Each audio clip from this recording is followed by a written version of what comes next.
Good, so this is more of the socialization with kids, not letting the puppy jump all over the child, making sure that gets addressed.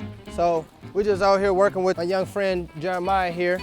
And what we don't want to do when we're hanging out with the kids and the dog and the family, we want to make sure we don't let the dogs jump all over the kids, because that's already creating a bad habit. So what we do is we just kind of block their behavior. Ideally, what you want to do is maybe get something that will, get their attention. And then instead of jumping on you and looking for your hand to be the tug, the dog actually looks for the toy. When the dog is jumping up and grabbing on your clothes, hanging on your clothes, that's because the dog just has prey drive and he wants to jump up and tug and play. So if you think it's cute, then it's going to turn into a problem later. So again, let's just keep him down on the ground. Jeremiah, now pet him down here. They say, good boy. And we're going to make sure this is how he plays, because we don't want him to jump all over us. Because if he thinks that's okay, then they're going to get a lot bigger and then they'll be jumping all over you. And then we'll be having to deal with a lot more problems later on.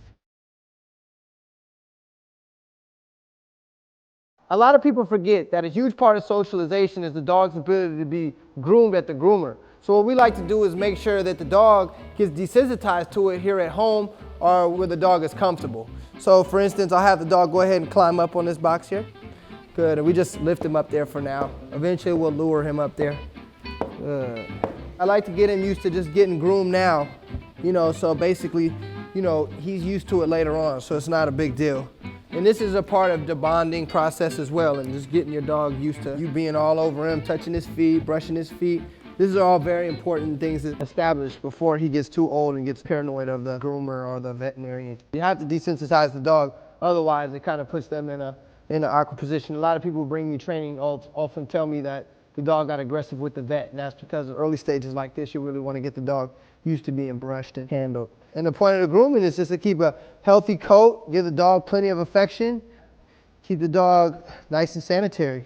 Make sure that the dog doesn't have a lot of mud buildup and things that might irritate his skin.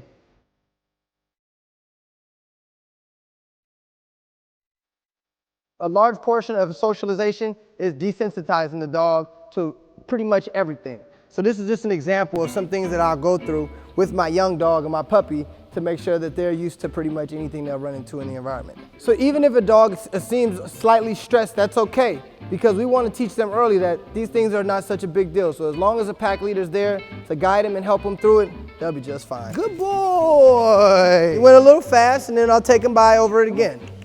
Good boy! That time he showed to be a lot more confident because he was able to go over a lot slower. Yes! And another way to praise your dog, if you don't have treats, is to just pet him.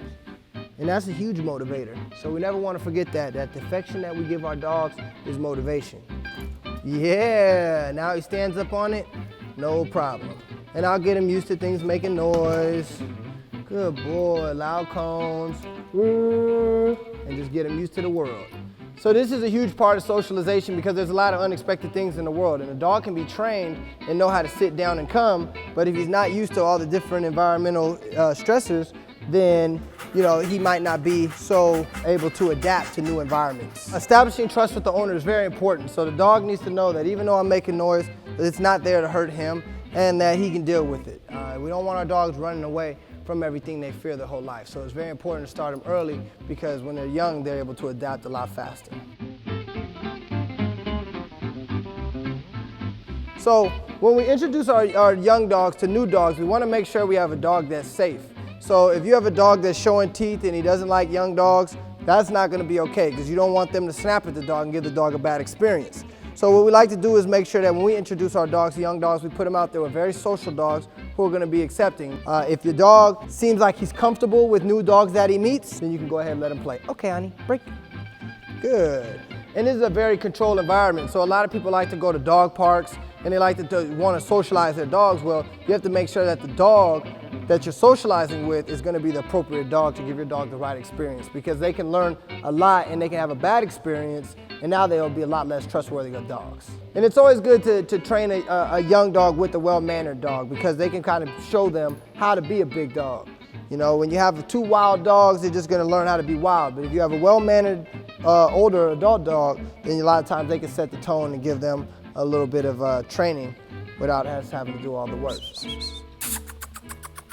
Hey, So if your dog is a little shy around people, make sure that the dog warms up to your friends. Don't let your friends, be too overbearing on your dog. You want the dog, again, to have a good experience around new people. So if the dog seems friendly, then go ahead and pet him. But if the dog seems a little apprehensive, then give him a little space, and chances are he'll warm up to you in a short amount of time. Well, go ahead and put your hand out. A good thing would probably be to offer him a treat. Good. There you go.